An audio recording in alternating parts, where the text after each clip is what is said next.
Hindsight is 2020 Artists Talk. As most of you know, the library has just completed an ambitious renovation. Due to the pandemic, the reopening of our beautiful new building was delayed, and this art show had to be postponed. I am so thrilled to be able to tell you tonight that the library is open to the public and that you can go see Hindsight is 2020 in person. I am also grateful and excited to share that we are close to 100 strong tonight, a testament to this community's enormous appetite for learning and perhaps a hunger to find meaning and beauty in the world, despite the dark times we have been enduring lately. Thank you, all of you in the community, for your support. There are many people to thank for making Hindsight is 2020 possible, but I will try to make this quick. The library trustees, especially Jordan Copeland and Margot Milberg, the library's leadership, Beth Bermel and Roberta Steinem, and its staffers, Taya Lechuga, who helped us get out the world via social media, and Jennifer Brindley, who is running the technical aspects of tonight's Zoom and has helped in many ways. Thank you, Jennifer. A big shout out to Scarsdale High School sophomore Olivia Liu, who worked with everyone to make the slides you will see tonight. Thanks to Diane Greenwald, who made all the signage and the logo for the show. And of course, to all the artists, photographers, and writers who have shared their work and given so much of their time to get us here. I especially want to mention Marnie Gelfman because this Zoom was her idea and she has done so much to make this happen. Almost finally, I have to thank the Friends of the Library for sponsoring the show and give a shout out to Dara Gruenberg, the Friends president, who got it right away and never doubted that this was worthwhile. If you aren't already a member of the Friends, please consider joining so that your contribution will help us continue these kinds of projects and programming. Sorry, had to get that little pitch in. We will post the link in the chat for your convenience, in case you want to do so. Now for one final thank you to Lauren Bender. Lauren is a professional art advisor who generously donated her time, lots of it, to curate Hindsight is 2020. Thank you, Lauren. I will now turn the Zoom over to her, and she will tell you a little more about the concepts that drive the show and be our MC. Lauren? Thank you, Elise. Last summer, Elise and Dara Gruenberg approached me with the idea of curating an exhibition to coincide with the reopening of the Scarsdale Library. I was honored, but knew that I couldn't go it alone. My collaborators, Elise Clayman, Diane Greenwald, Andy Schreiber, and Marnie Gelfman were instrumental in the evolution of this exhibition since its inception last summer. They introduced me to many of the women included in the show, but it's just as much their own creative minds, organization, and editing and technical savvy that have been invaluable. Thank you all. It truly takes a village. At long last, and after nearly 10 months of planning and 5 months waiting to install the show, here we are.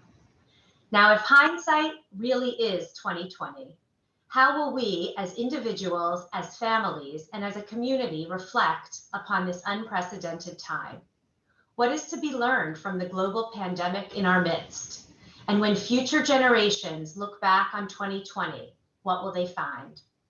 Hindsight is 2020 presents a visual story of our community's creative response to the pandemic and how Scarsdalians have come together to support those within and outside our village during these extraordinary times.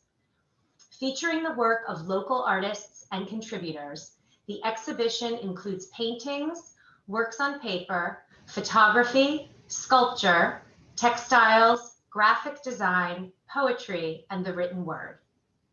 Sharon Draghi and Andy Schreiber are fine art photographers who capture their own fluctuating psychological states, as well as their peers, with raw sentiment, infused with both grief and humor.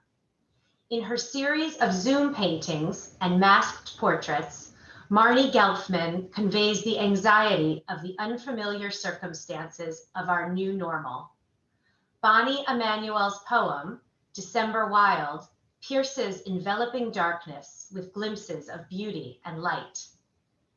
Donating their proceeds to charity, both Doreen Hendley and Tracy McCarthy photographed families in situ during quarantine.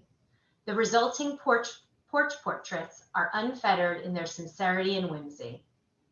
The colorful and clever catchphrases in Robin Miller's quarantine stationery revive the lost art of letter writing for a screen-addled generation. Scarsdale Hometown Heroes, Renee Levine's epic endeavor begun on Facebook, calls attention to the heroes living among us.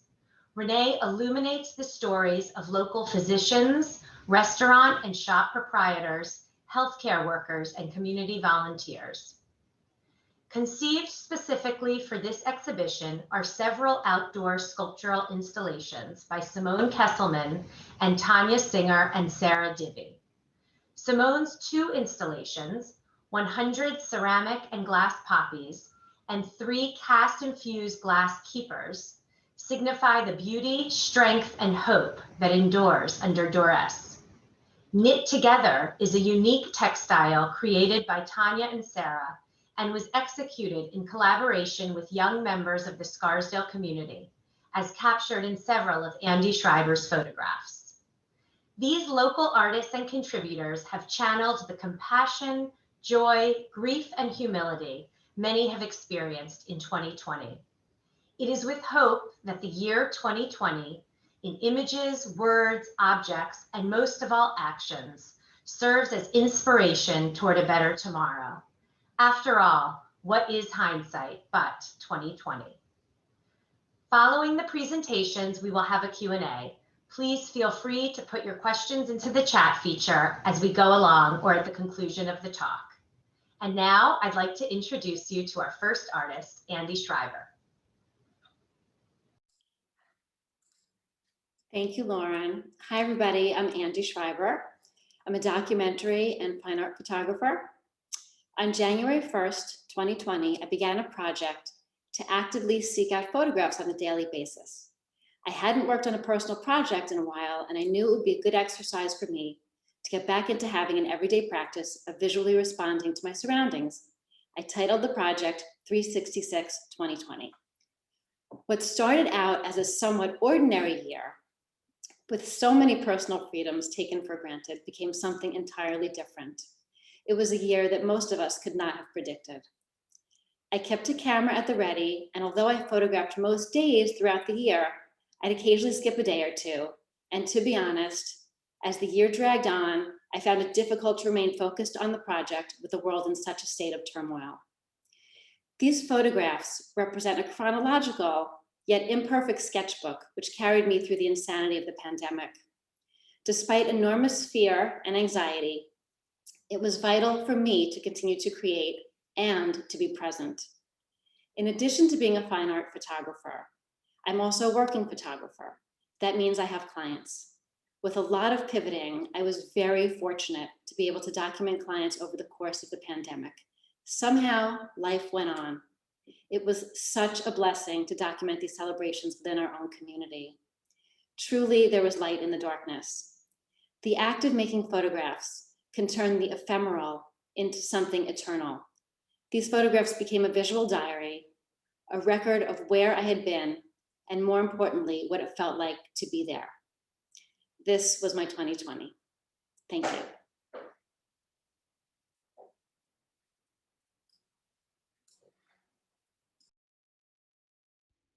Hi, my name is Simoni Kassaman. I'm a contemporary Brazilian sculptor and multimedia artist, working primarily in glass, ceramic, metal, and photography. I use beauty and lightness to encourage people to face their relationships with love, life, fear of death, sadness, betrayal, greed, and ambition. I use fragile materials when sturdiness is expected to remind people that we don't always know what it is resilient until it is put under pressure.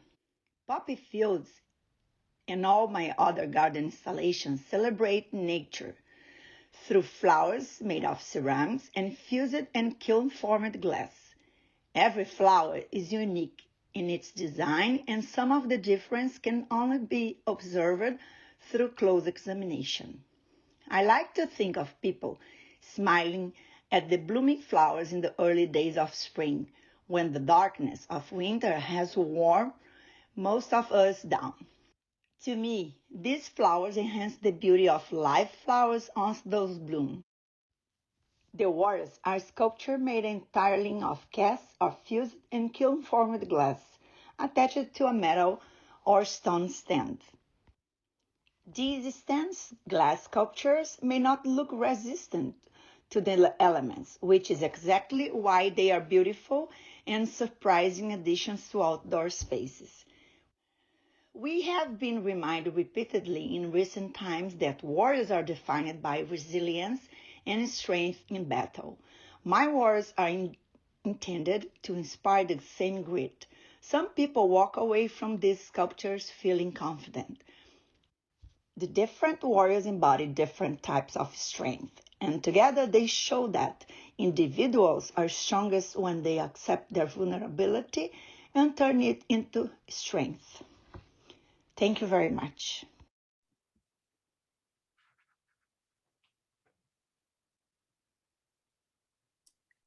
Thank you for having me. So during pandemic, with my gallery closed and my neighbors around, I decided to make new art outdoor. And I invited 3 families to host my art in their gardens. I created the Resilie Art Project.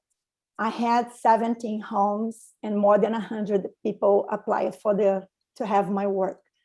So during the time of crisis and isolation, I decided to use my art to bring us together and it reminds us that we are not alone. I make outdoor art because I want my art to be free, vulnerable, and strong. All the same time, I want my art to change with the seasons, just like we do.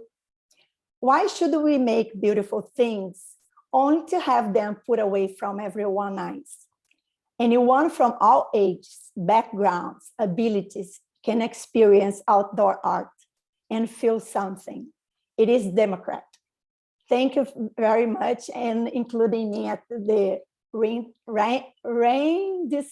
Oh my God, this is so difficult for me. HindSIGHT 2020. Thank you. That's it. Hi, I'm Bonnie Emanuel.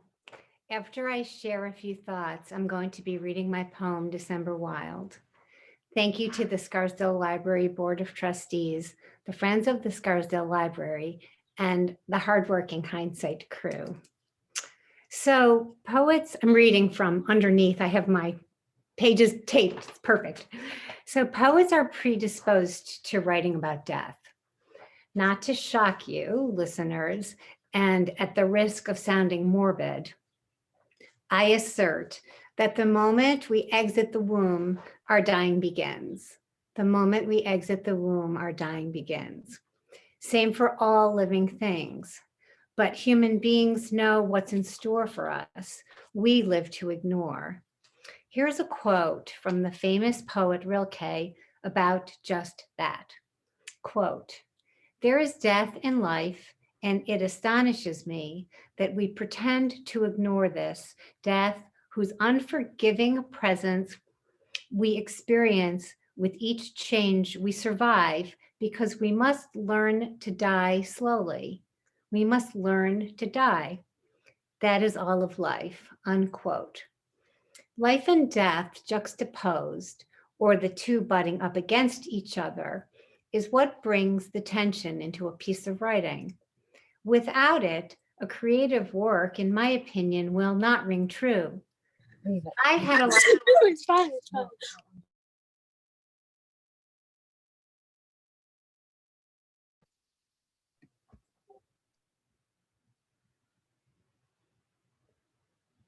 Everyone good? Sorry, Bonnie. No, it's okay. I had a lot of time to write while sheltering in. I believe the pandemic gave me permission to write about grief, more permission to write more about grief. When I read the poem, you can look for the ways that magnificence exists alongside dissolution. There is also a visual component to the poem of falling. And finally, there's the music, or the way each word sits sonically beside the next. Okay, I'm going to read the poem. Place yourself back into winter. I need to give a shout out to Brooklyn's Indolent Books, Poems in the Aftermath, for first publishing this poem. So the first poem, this poem is called December Wild. December wild, sky shining, dark and violet. High arborvitaes wait for snow. Tomorrow we will learn of more death. My boots crush on iced over grass. A week of winter, tree jay, stardoll, star white fly. I find a tiny periwinkle holding at the edge of the lot and bend to pick. It crushes on my mitten, still beautiful, crumbled in gravel. I'm going to read another poem. I'm running out of light here, so I'm going to turn this way. I'm going to read another poem, and then I'll end. This is an epistolary poem, which is a poem written in the form of a letter. And so it addresses somebody or something. In this case, it actually addresses the month of February. So we're still in winter. And the poem itself is called Dear February, and it's a part of this series, but it's not hanging in the library. Okay, Dear February. Dear February, today the sky is the same, colorless gray as rock salt, truck scattered over Fulton Street. Trees leafless, darker shades of bark. I walk cross DeKalb to the hospital where people wait and wait, lines to get shots. A blankness fills the air, bundled like a quilt of longing and time. Fluffy dog on a leash in the crosswalk turns to me with her wet nose as if pondering to or expecting something. Always might begin flurrying again. Dirty yellow taxis circle by the glass emergency room door. I slip my mask down just a few seconds to take a cold breath and exhale a streak of cloud shaped like a field. I reach for and try to hold open palmed, like one would a bubble from a wand, but I can't. Of course, it dissipates in an instant under the dead branch of what I think may be a honey locust. Yours. Thank you so much. Thanks for coming out, everyone.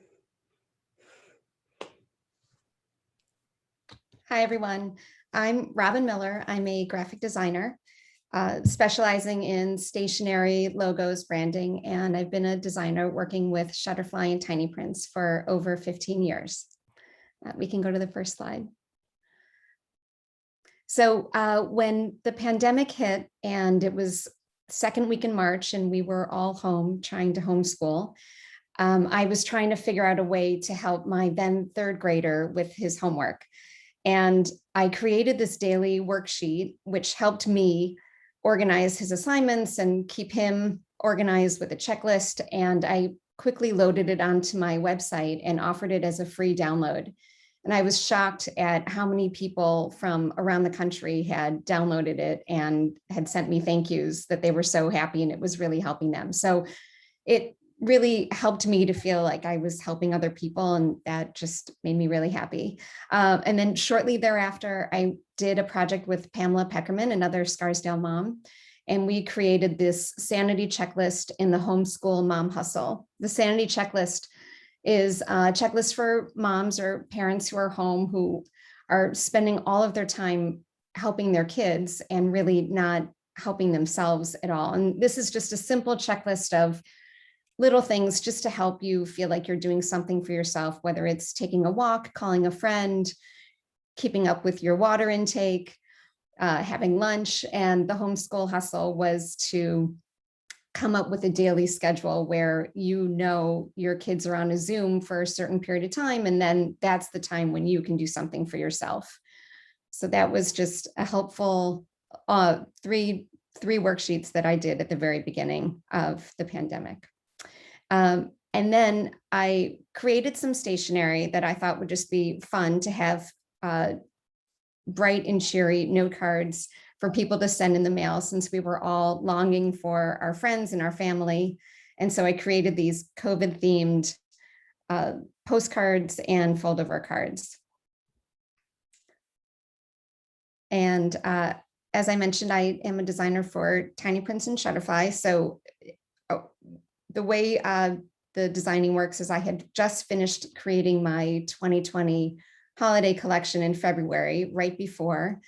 And we didn't know what to expect 10 years down the road. So I reached out to Shutterfly in around April and suggested we design some COVID themed cards. And this was one of them, Goodbye Social Distancing, Hello Togetherness. Thinking that we would be done with social distancing by holiday time, which was not actually the case, and hopefully it will be by this holiday season for sure.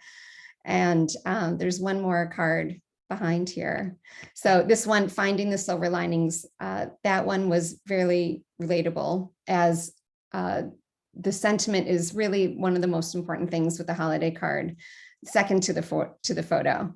So this, and then the next one is my holiday card that I did, keeping with a COVID theme. I made a Happy Holidays from 6 feet apart from our family. And the last project I did in 2020 was a collaboration with Current Home, a store in the Golden Horseshoe. And the theme was how much time we were spending at home with our families. And the holiday window says, "This holiday home is where the love is." And along with the store window, there was also candles and a tray. And I really enjoyed working on this project. And thank you all for coming out tonight.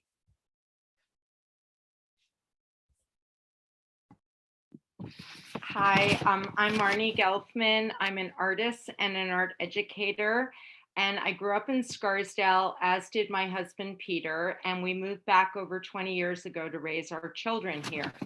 Next slide, please. I'd like to give a quick shout out to a few people, to Elise Clayman, the library board member and friend extraordinaire, who navigated so many details to make this exhibit and this evening possible. And to Lauren Bender, whose vision as a curator and an art advisor enhanced the quality and the presentation of our show. To Andy Schreiber, rock star photographer, who helped put her input to shape our show, and whose work, her personal work, is amazing. And to Olivia Liu, our gifted Scarsdale High School sophomore, who assembled the slideshow and is running it tonight. So after 20 years of teaching art in our community to young children, I decided to go back to school and get my MFA at Pennsylvania Academy of the Fine Arts. And when the pandemic hit, I was on school break. And all of a sudden, I was home quarantining with my grown children and my husband, and we were all in the house together. I had a rigorous art practice at school, my own studio. So all of a sudden, my dining room became my art studio, and I tried to make sense of what was going on. So I connected with my family, which I'm very close to, mostly through FaceTime and Zooms. And we all live in different locations. So technology really bridged the gap. And I would take lots of screenshots. I felt like I had to record the moments that we were connecting. And then I would go back to the screenshots of our FaceTimes with paint and watercolors and gouache and acrylic and oil crayon. And this work is on paper, but this is a moment of that. I felt like I had to put my hand into what I was seeing, and I was trying to decipher like what exactly I was seeing in these screenshots. And it was hope and fear and love and anxiety. And I started to do a series of these FaceTimes. Okay, next slide, please.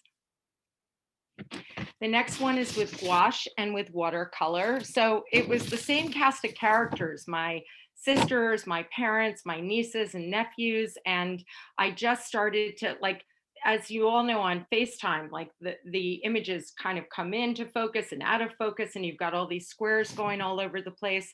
But I wanted to collectively record this. Next slide, please.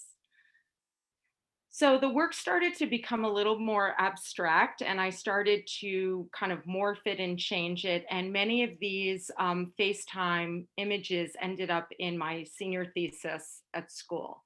Next slide, please. So I was very lucky. My parents live in Fox Meadow and I'm in Green Acres. And so I was able to go on lots of walks with my mom. And I would, again, obsessively take photos of our walks like together. I had to somehow record it. It made sense to me, like to take pictures on our walks. So what we noticed was nature had no idea we were in a pandemic. Nature, like the seasons would come and go. The grass, the leaves, the trees, the flowers, obviously our attire changed, but we were in quarantine and everything else was nature had no clue. So this was one particular walker. My sister joined us and I would go back to photographs and paint. Next slide, please. So I was still in school, but I was in literally homeschool, I guess. And so I was in a drawing class and I was drawing all these portraits, but then I kind of instinctively started putting masks on all my portraits, and underneath the mask, of course, is the rest of the face, but it just seemed right to me. Next slide, please. And then I started to notice, like, there's so many masks. There's bandana masks and fabric masks and paper masks and N95 masks and KN95 masks and shields. And so I have a whole series of portraits with masks. Next slide, please. And this one I call Greek God with Liberty of London mask. And humor started filtering into my work. And I knew we were kind of on the other side of terror when I started to kind of have fun with this. Next slide, please. So the last one is my self-portrait. And I hope in the future to be able to do many more portraits without masks. But somehow I felt very lucky to have the gift of creativity to kind of go through this space in a way where I felt like I was getting productive and somehow kind of making sense of this time period. Thank you all for coming. Hi, I'm Tracy McCarthy. Unlike the many very talented women highlighted in this talk and presentation, I have never considered myself an artist, so it's very humbling to be included. Like so many of us, I felt helpless when the pandemic hit. So many were suffering, and our most vulnerable and frontline workers were being disproportionately impacted. I bought signs, I made donations, I stayed home, but I wanted to do more. As a mom and a hobby photographer, I decided to offer my contactless portraits for a donation of $25. I wanted this fundraiser to be a way for all of us to look back, remembering where we were and who we were with during this unusual time and place. I was a bit uncomfortable about the self-promotion that was necessary, but I was blown away by the intense interest and the generosity. In around 3 weeks, all around Westchester and Greenwich, I took photos of 120 families and raised around $10,000, which went to White Plains Hospital COVID Relief Fund and Family Services of Westchester. I met so many families and each had their own story. I was touched by how they supported each other and how they sheltered in place. I tried not to take the perfect family portrait, but to capture the family as they were when I met them. The fun, the love, like in this photo, the strength. Each family received several lightly edited black and whites, a few of which are included in the highlights as hindsight is 2020. For example, this woman was taking care of her dad and her son, and there were several photos of them all together. But I loved how this one showed her strength taking care of both of them. She was the glue that was holding it all together. And the whole thing was such a powerful experience for me. I was humbled by the response, and I was happy that we were able to raise so much money for such important causes. But I was also so touched by how these photos impacted these families. I received so many emotional emails, and it was just a powerful experience. So thank you for allowing me to share.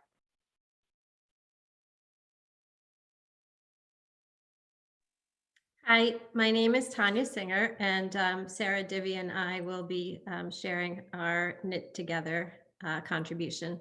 Before the pandemic, I was teaching kids to knit in the South Bronx as a board member of Green Bronx Machine, a classroom-based Tower Garden curriculum serving underserved communities in 5 countries.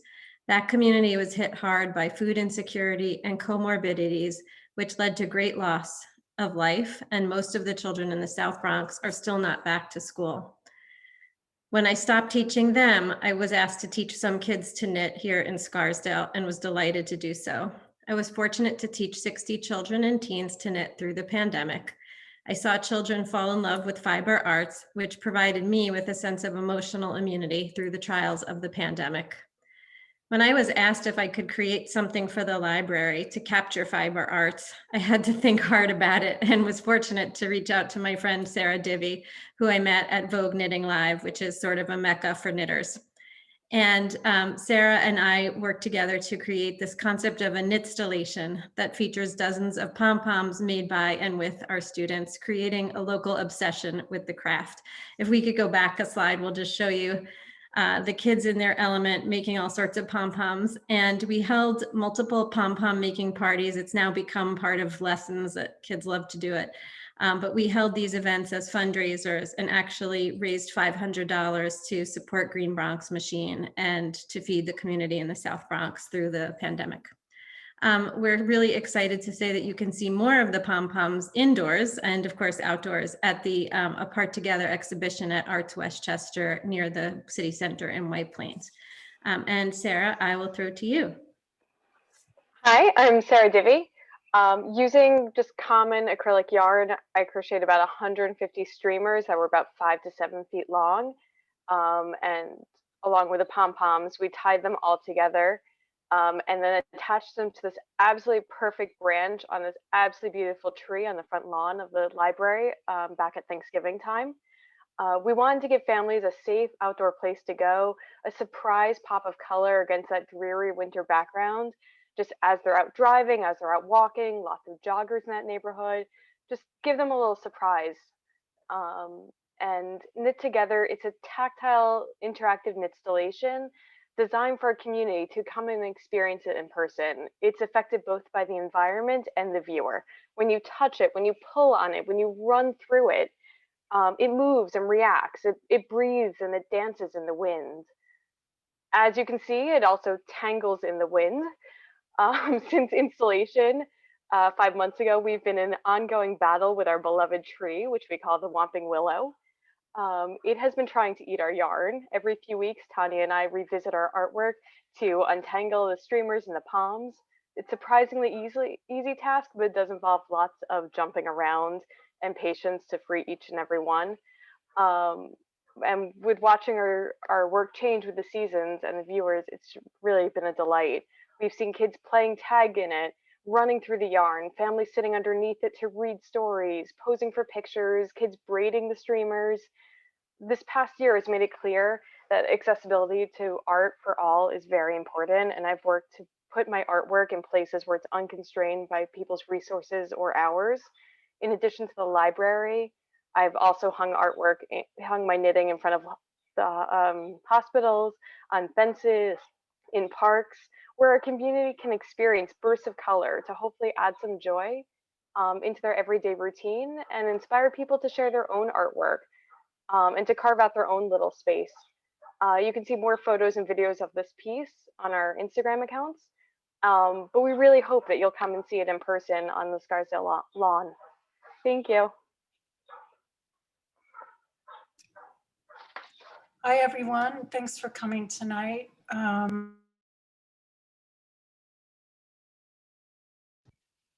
Sorry, Sharon. Go ahead and unmute yourself again. My mistake. No problem. Okay. Hi, everyone. I'll start again. I'm Sharon Draghi, and I'm a photographer with a fine art practice. My work is largely portrait-based, and it explores intimacy and the solitariness of one's inner world. I like to mix candid and stage imagery to create open-ended visual narratives that are somewhat ambiguous and subject to the interpretation of the viewer. And I'm also really interested in exploring our environment, both in the natural world and through domestic interiors. So before the pandemic, I was busy working on a few projects. One involved photographing women in their homes. And I was interested in looking at issues of identity and visibility. And I was trying to challenge the idea of the male way of looking at women. But all of this had to stop because of the pandemic. I didn't obviously feel comfortable going into people's homes. But I felt a really strong need to continue working. So I began photographing myself, my surroundings, and my family as a way to stay calm. I wanted to create visuals to express my fears, my anxieties, my feelings. Humor is important too, and I've tried to incorporate a sense of humor in some of my images. Photography keeps me whole and sane. It's an important way for me to express myself, my emotions, and it keeps me focused. So the images that you're looking at in this exhibition I've done over the last year, and it's part of this body of work that I call The Beauty is Close to Me. And this is what I've written about it. The Beauty is So Close to Me is a work about how I am experiencing the pandemic. I started making a visual diary very early on in the crisis, as a way to articulate my feelings during these frightening times. Being confined is terrifying, but it has helped me to see and appreciate what surrounds me with a new clarity. This project weaves together thoughts and emotions about home, family, solitude, longing, isolation, memories, and the notion of time.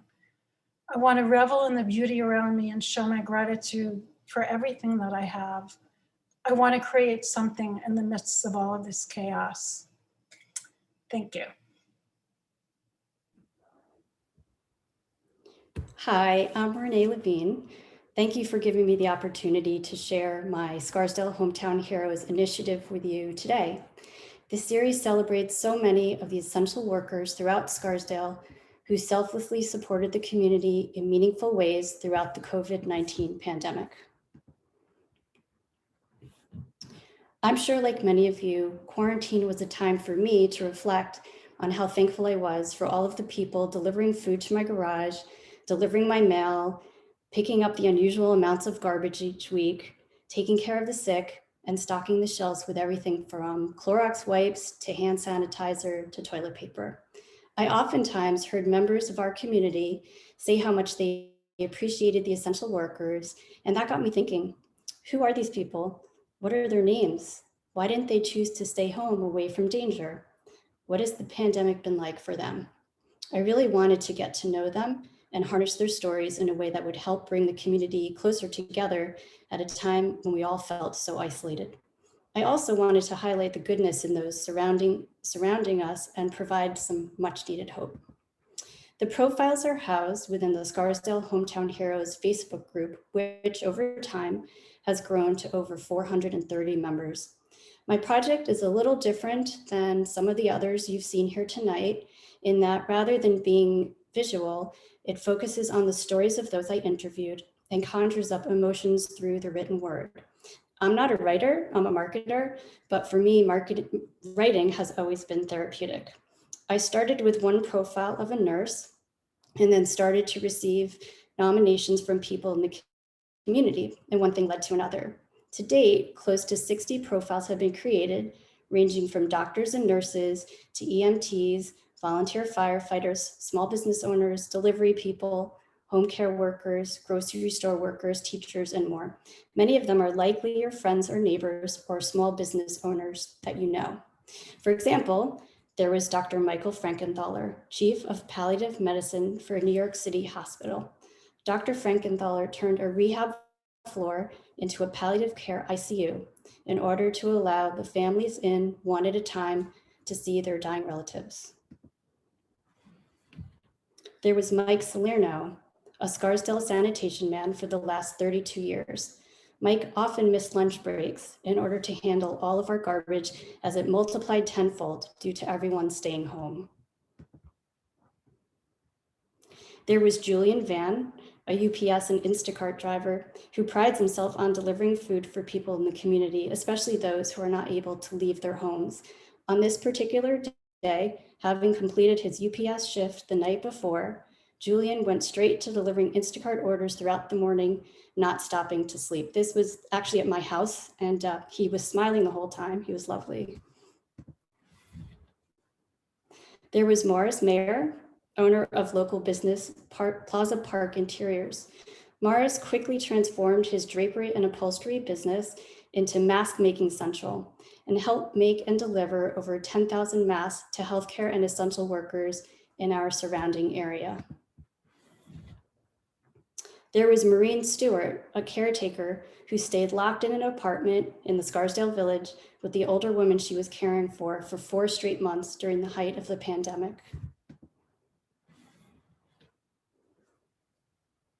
There was Jay Muse, owner of Lulu Cake Boutique, who delivered free birthday cakes to seniors quarantined by themselves, as well as thousands of cupcakes to essential workers.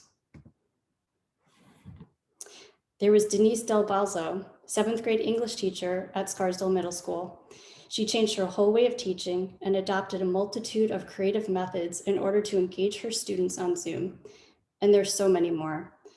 Some of the people featured at the HindSIGHT is 2020 exhibit are different than the ones I highlighted here tonight, but you can see all of the profiles and read their complete stories by going to Facebook and searching for the group Scarsdale Hometown Heroes. Everyone has a story, and I was lucky enough for these heroes to share theirs with me. When you read what each has done to support the community, I hope they will have as much of an impact on your life as they did on mine. Thank you. Thank you so much, everybody. This was wonderful. I think now we can take questions. The first question in the chat was for Andy. Andy, it's from Jordan Copeland, and he asked, maybe this isn't a question you can tease out, but how much did you feel like you were documenting, and how much did you feel like you were creating art? It's a really good question, and it's a funny one for me because I have work that I do that's really my personal work, my fine art work, and I also have work that I do for clients as well, and those are different things. But ultimately, my drive is always really to make art something that feels personal. And I think because I do take sort of my everyday as my subject matter, they do feel like personal documents to me. So I really don't see much of a difference in my personal work. They feel somewhat factual in that I made them, and I feel honest in my approach and how I do that. So there's a line there for sure. I hope I'm answering your question, Jordan, but I don't see a big difference between documenting and creating art, really. So, but I could see how some people might think that needs to be separated, if that makes sense.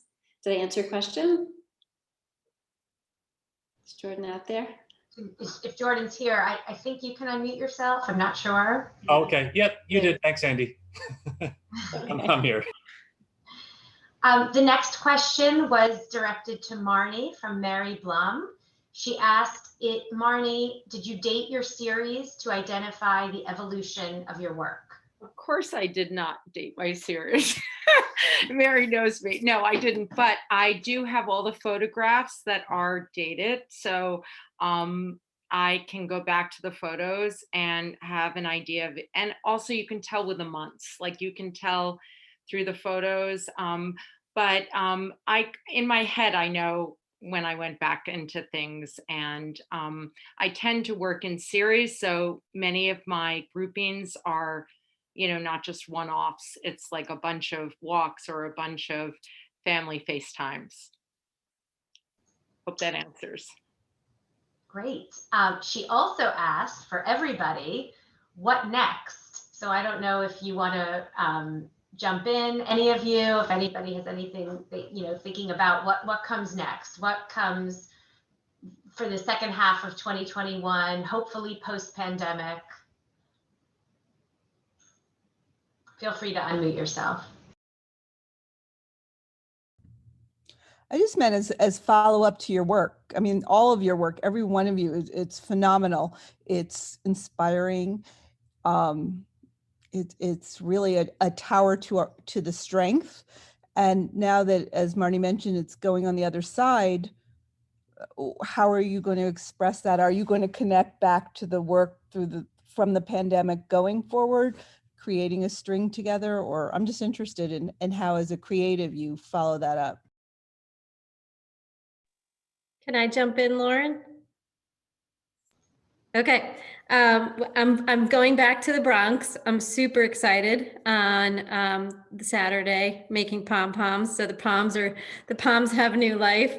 So Sarah will be at the library for the event, which we should probably tease. But anyway, she'll be there, and I'll be in the Bronx. We'll have stereo pom-pom making, and Sarah and I are also working on a very large scale project in the South Bronx. She's making a sunflower. That's the tease. She's showing you her yarn.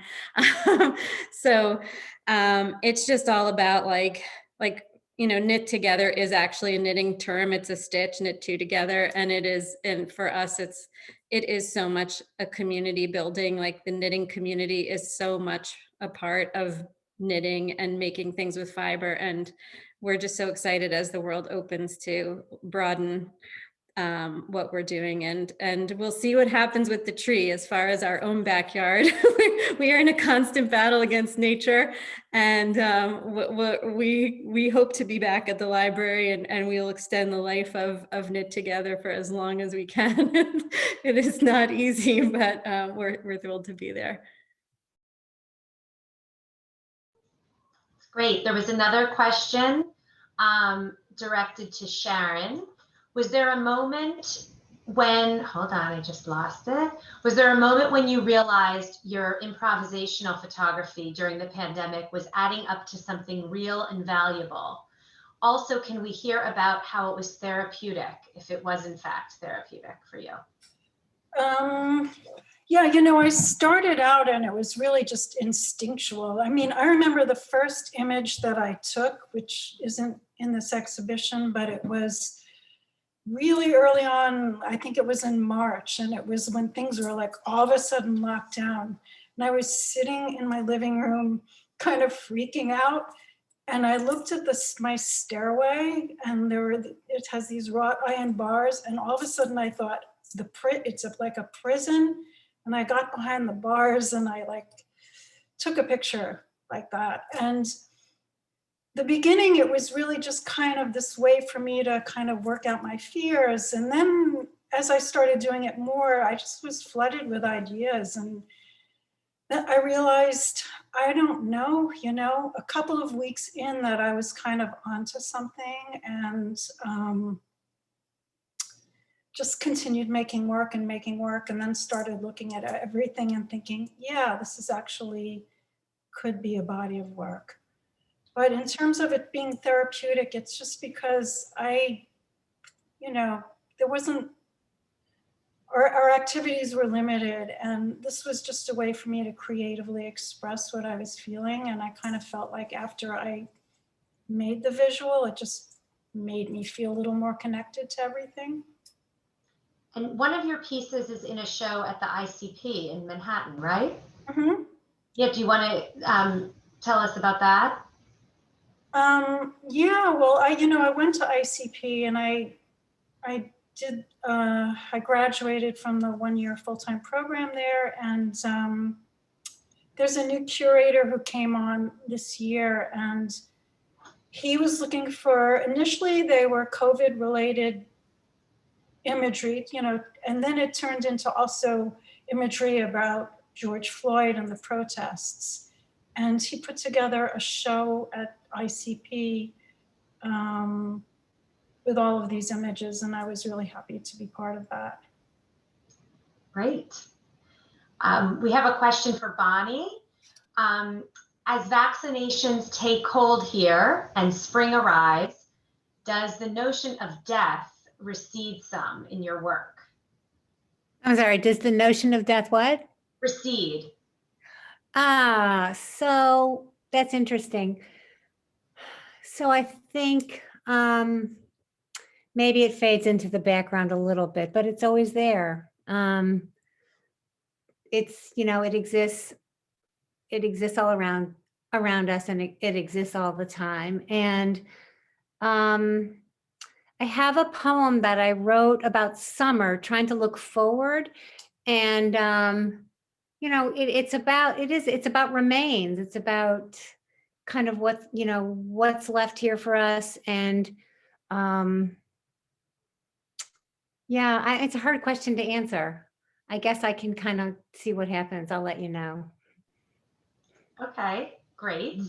Then we had a question sort of for everybody. Perhaps for the artists who made work that closely shows what we went through, maybe like Marnie's work and the scenes of pandemic life, actually all, you know, really pertains to everybody. Were any of you thinking about how your work would age and how you'd feel about it after the pandemic is hopefully over? Did any of you think that you wouldn't want to look back on these times? I can speak to that. So I wanted my photos to document this time, to be something people could look back at 10 years, 20 years from now. And I chose to do them in black and white because I thought that gave them sort of a timeless, classic, sort of vintage, this is where we were. It also made it so much less stressful for families to not have to worry about trying to coordinate and not clash in their photos. So it had some practical purpose, but I hope that, I mean, none of us will ever forget this time. And, you know, I imagine that our children will tell their children about it. And I think that the work that was done with this group will be a wonderful way for them to help share what it was really like. Absolutely. Would anybody else like to add to that? I think that artists really create within the moment. Like maybe I had a minute where I was thinking, okay, I'm throwing masks over my portraits, but it was real. And I think artists, I think I had said this before, but when there's crisis, they turn to creating because it's the only thing that makes sense. They're trying to kind of make sense out of something that makes no sense. So it is a documentation and it's a response to something that's happening. And so it's real, right? So I think anything that's real, you can live with because, you know, it's uncovering something that maybe, you know, I think all the feelings around the pandemic, it was hard because people were walking around nervous and not saying I'm nervous. So a creative act is a way to kind of work through that personally. Can I add to something? So it's a really good question. I can't imagine not looking back at this time and this work. Every year for my family, I make like this giant family book and I call it Digital Daily. So recently I put together our Digital Daily 2020 and it's a monster of a book. It's pretty poorly edited, I have to say, but it's everything. But it's the strangest book because it's filled with home haircuts and head shaving and it's such a crazy mess. So I'm really glad we have it. And it's just, you know, it sort of represents what our family went through and many families. And we're fortunate to be able to look back and say we made it through pretty healthy, thank goodness. And, you know, I don't mind looking back and I won't mind looking back because we are here to look back, I guess, is what I'm going to say. So yeah, I think it's important. A question for Renee. Will you continue to find heroes and profile them in the months to come? How can we continue to have a heightened appreciation for the everyday heroics that make our lives possible? I would love to. I mean, I think I barely scratched the surface of the heroes we live among. I mean, there are so many amazing people and every person I met was so different and everybody had an amazing story. I would love to do one on everyone who lives in the community so that we could all really get to know each other better. somewhat difficult to find subjects. Believe it or not, a lot of the heroes didn't want to be highlighted, and that's okay too. But to the extent which there are people who are willing to share their story, I would love to continue to tell it. Wonderful. If anybody has any other questions or anybody would like to share anything before we wrap up, feel free to unmute yourself or type in a message. If we don't have anybody else that wants to add, I just want to thank everybody for attending. I want to thank all the artists and contributors and collaborators on this wonderful project. I want to thank you all for your passion and patience in making this happen. And most of all, I hope everybody can come to the library and see the show in person. It will be up for the foreseeable future, inside and outside. And come if you can, if it's not full yet, this Saturday, May 15th, we're doing a whole family sort of field day exhibition party, like, you know, socially distanced event outdoors with indoor tours of the library from 10 to 4. Make sure you register, right? Yes, make sure you register. Thank you so much. Thank you, Lauren. Thank you so much, everyone. What a wonderful conversation. And I hope everyone does come to see the show, which is really special.